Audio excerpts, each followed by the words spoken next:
दोस्तों, आप सभी का स्वागत है आपके इस नए वीडियो में। दोस्तों जी हाँ दोस्तों, अब हम लोग बात करेंगे 19 दिसंबर को होने वाले कक्षा 10 के हिंदी विषय के पेपर में। जी हाँ दोस्तों, विषय हिंदी का कक्षा 10वीं का पूरा पेपर अर्धवार्षिक परीक्षा का बात करेंगे 2024-25 अर्धवार्षिक परीक्षा हिंदी का पूरा पेपर। जी हाँ दोस्तों, 3 घंटे 15 मिनट का समय रहेगा, 70 नंबर का पेपर रहेगा और आपके सामने पूरा पेपर है, हूबहू पेपर आपको देखने को मिल जाएगा। जी हाँ दोस्तों, यहाँ पर सबसे पहले सामाजिक समानता का अभिप्राय से लेकर आए हैं। तो सबसे पहला ही क्वेश्चन यहाँ पे आपको देखने को मिल जाएगा कि सामाजिक समानता का अभिप्राय है सामाजिक क्षेत्र में जाति धर्म।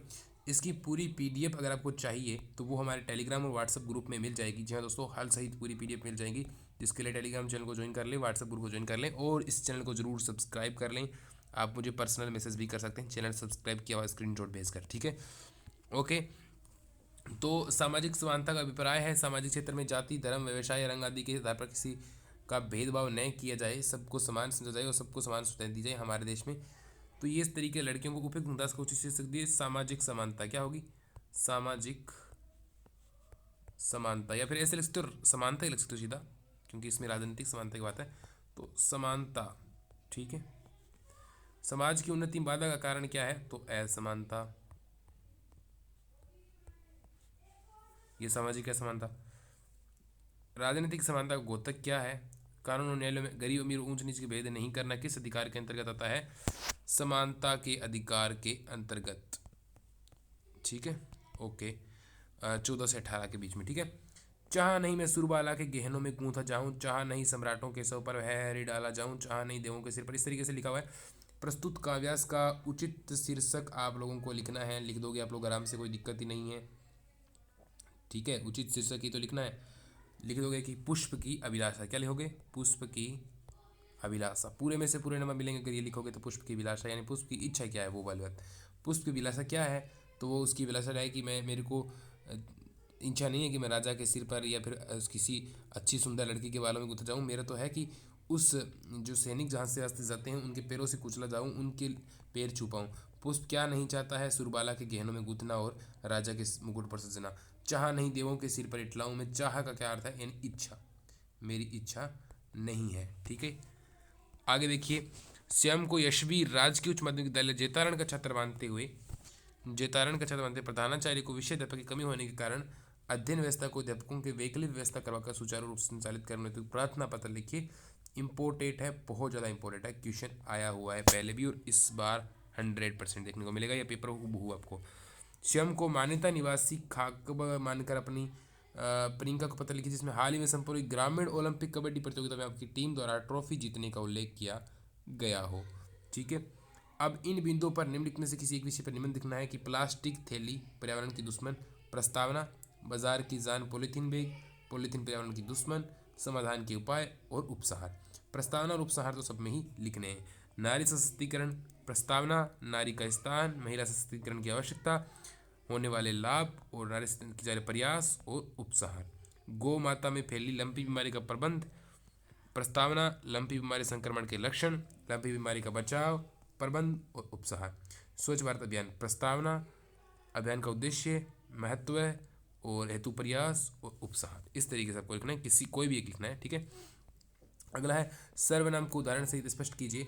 तो संज्ञा के स्थान पर, संज्ञा के स्थान पर प्रयुक्त होने वाले शब्द क्या होते हैं, सर्वनाम होते। जैसे उदाहरण है कि मैं कह रहा हूँ कि राम बाजार जाएगा, फिर मैंने दोबारा कह दिया कि वह बाजार जाएगा, राम को राम नहीं बोला बल्कि वह बोल दिया, तो वो क्या होते हैं, सर्वनाम होते हैं, ठीक है। यानी वह काम करेगी, वह यह करेगा, वे वहाँ पर खेल रहे हैं, है ना, ये सर्वनाम हो गए। उपसर्ग को उदाहरण सहित समझाइए। तो उपसर्ग कि वे शब्द जो शब्द या जो होते हैं चीज़ों, जो अवयव या जो शब्द के आगे जुड़कर, शब्द के क्या आगे जुड़कर उसके अर्थ में क्या कर देते हैं, अर्थ में परिवर्तन कर देते हैं, ठीक है, परिवर्तन, तो वो क्या होते हैं, उपसर्ग होते हैं। जैसे कि अब मैं देखो, जैसे है आपने कुछ वर्ड पढ़ा है कि हार, तो हार है, ठीक है, हार यानी कुछ भी हो सकता है, हार यानी हारना भी हो सकता है और हार यानी वो गले का हार भी हो सकता है, और मैंने इसके आ उपसर्ग जोड़ दिया, अब क्या बन गया, आहार, आहार यानी खाने का कुछ सामान, ठीक है। तो ये पूरा ही अर्थ चेंज हो गया इसका ना। तो इस तरीके से कर सकते हो। कर्मधारय समास की परिभाषा व उदाहरण भी लिखिए।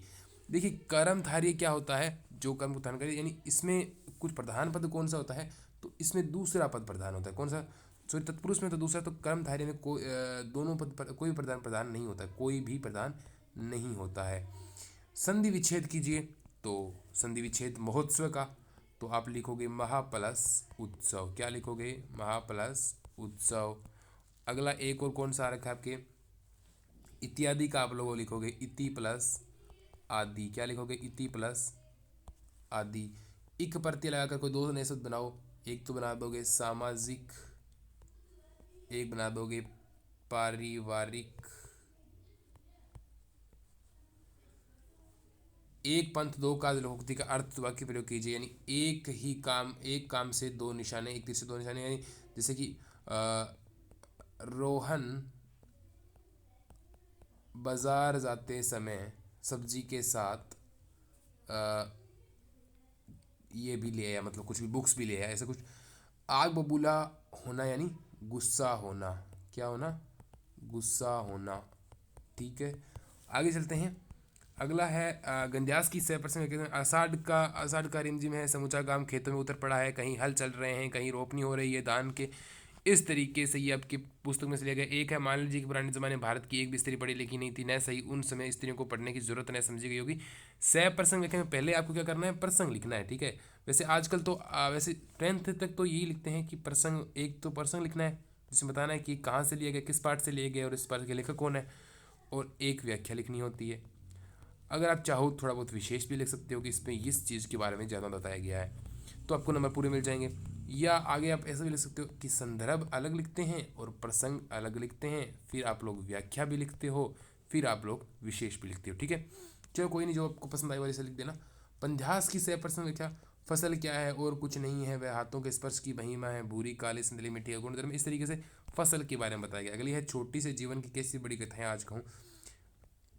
अगला है, गोपियों के अनुसार राजा का धर्म क्या होना चाहिए। राजा का धर्म होना चाहिए प्रजा को खुश रखे। क्या रखे, प्रजा की बात माने या प्रजा को खुश रखे। ठीक है, श्री कृष्ण को जग मंदिर का दीपक क्यों कहा गया है, वो आप लोगों को बताना है। गोपियों दो वाला पाठा, मनु भंडारी के पिताजी की सबसे बड़ी दुर्बलता क्या थी बताना है।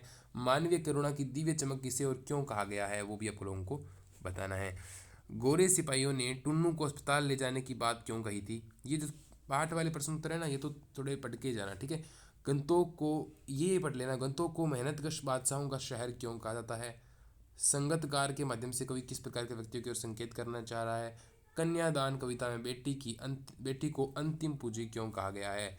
बहुत इंपॉर्टेंट ये आया है कई बार। तो पाठ राम लक्ष्मण में परशुराम संवाद के आधार पर परशुराम की स्वभावगत विशेषताएं लिखिए कि एक तो वो ऋषि है, एक वो ब्रह्मचारी है, एक वो और क्या है, वो है क्रोधी स्वभाव के है, एक वो क्षत्रियों के वध करने वाले हैं, एक वो बाहुबली यानी बहुत ताकतवर है।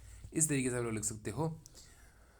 फादर बुल्के को भारतीय संस्कृति का अभिन्न अंग क्यों कहा गया है। और अगला आपको कोई परिचय लिखना है, जयशंकर प्रसाद या सूरदास में से किसी एक का।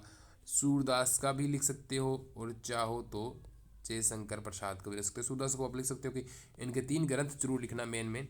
एक तो था आपके सूर सागर, एक था सूर सारावली, और एक था साहित्य लहरी।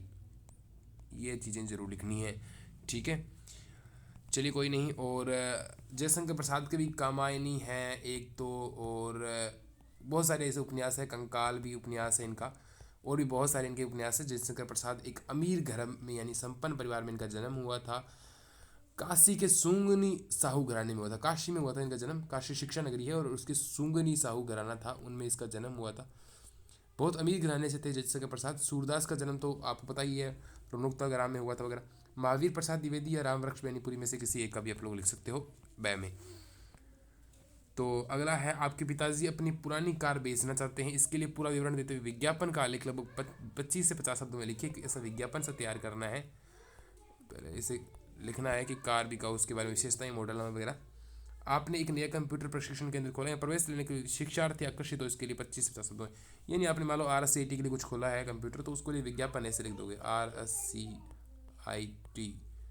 और अरे तो कंप्यूटर कोर्स यहाँ कराए जाते हैं इस तरीके से, और यहाँ पर आपके साइन वगैरह कुछ भी आप लिख दोगे, और ऐसे विज्ञापन आपको तैयार करना है। तो ये था हिंदी का पूरा पेपर, और 100% इसमें से क्वेश्चन आपको देखने को मिलेंगे। हालांकि और भी जो पेपर्स आ रहे हैं वो मैं ग्रुप में डाल रहा हूँ, सारों की वीडियो बनाने पॉसिबल नहीं है, क्योंकि इसे तो चैनल पर बहुत सारे वीडियो हो जाएंगे और आपका भी बोलाना टाइम वेस्ट हो जाएगा। तो आप लोग सीधे उनके PDF से पढ़ सकते हो। दोस्तों मिलते हैं ऐसे किसी वीडियो के साथ। चैनल को जरूर सब्सक्राइब करना, तभी आपको वहाँ पर मिल पाएंगे PDF। और देखते दोस्तों मिलते हैं अगले वीडियो में। Bye bye, take care.